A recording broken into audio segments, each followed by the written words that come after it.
things that I wouldn't have seen if I were much younger, things that I didn't notice when I was very, very young. I notice them now. When did you decide to stay away from politics? When they would create a lie and discuss how they were going to throw it and see what sticks, throw it against the wall and see what sticks. And they would do it again and again and again. And they'd say, hey, wait a minute, that was debunked. We already know that's not a lie.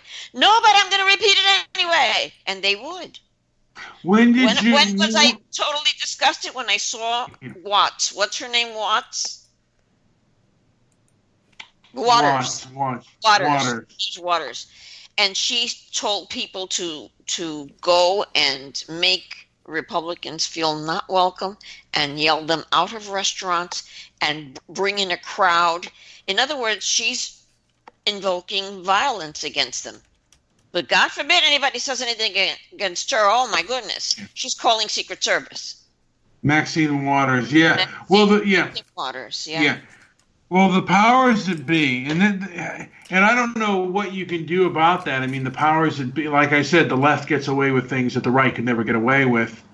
And that was Maxine Waters who says you push up on them. And Antifa certainly is getting away with things that if this was a right-wing mob, they would be in jail immediately. And I just don't understand how these people are as protected as they are. It does bother me. And, I mean, that's the one thing I would like to... That's when I stopped watching politics. I've just had it. I don't want to make myself ill. Well, they're getting paid. They earn well, and they do horrific things, say horrific things, go home and have dinner. And then tomorrow they get up and do it all over again. But don't you want to resist a little? I mean, isn't there a part of you that wants... No. Why? Because you make yourself ill when you keep trying to push a truck. The truck is bigger than you are. It's the same as that kid in Tiananmen Square who thought he was going to stand in front of machinery, and they just rolled him over. There comes a time when you have to say enough and stop it. You got to say enough and just stop it. You can't change the world, but you can change your own environment. You don't have to subject yourself to that negativity. When I was a kid, I wanted to see a movie called, what was it, with the green vomit. What the heck was that movie? Oh, The Exorcist. The Exorcist.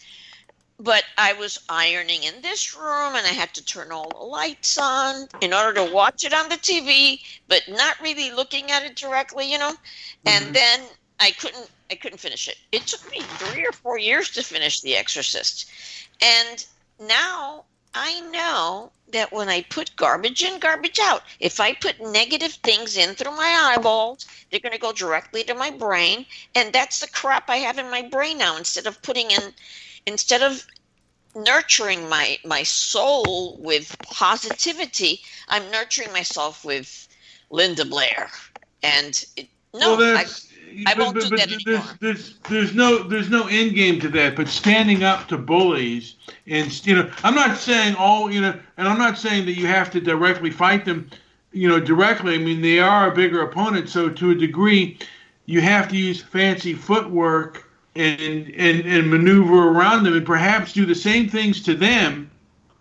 Like right now, of course. You can't be you can't win they're too strong, they're too powerful. But I don't know. Part of me thinks that there can be alliances and the truth can win out over the lies. Maybe I'm completely wrong on that. Maybe I'm completely misguided. But there is a part of me that says, this kind of lying and this kind of vile behavior.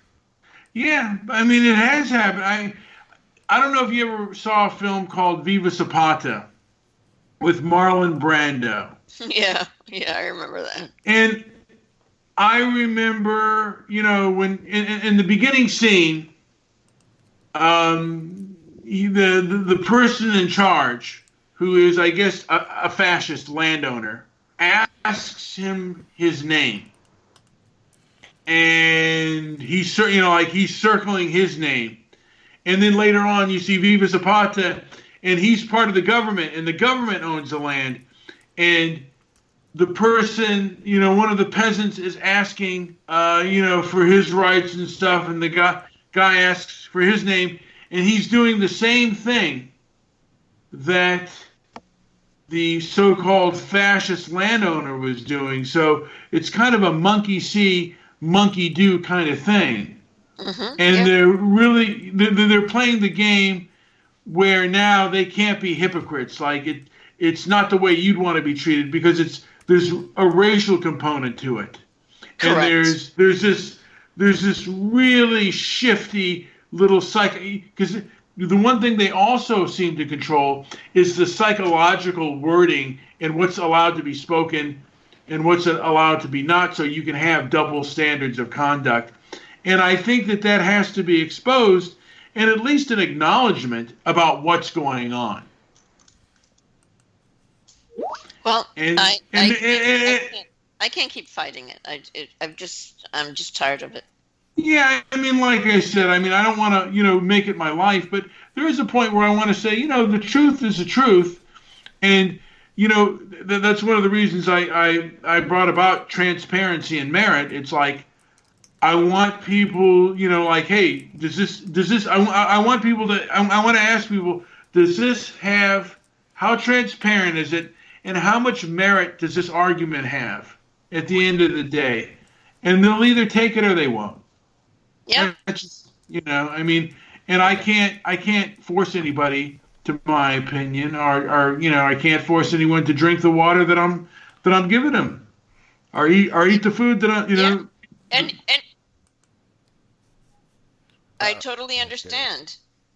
In any case, have we had our 15 minutes? We went over. We have our 15 minutes. We're going on to the second part. But I'm kind of tired right now. So, oh man, it's almost 11 o'clock. So I want to take a. So let's close it, and we'll get back together another day. Thank you, everybody out there listening. You've been listening to Transparency and Merit. We have had Ruthie DeTucci. Where can people find you, Ruthie? I'm everywhere online. Give us, what is it, snn.bz? Is that syndicated? Yes. Syndicated Talk. Go to our website, snn.bz. I'll post a link on there later. Thanks again for listening.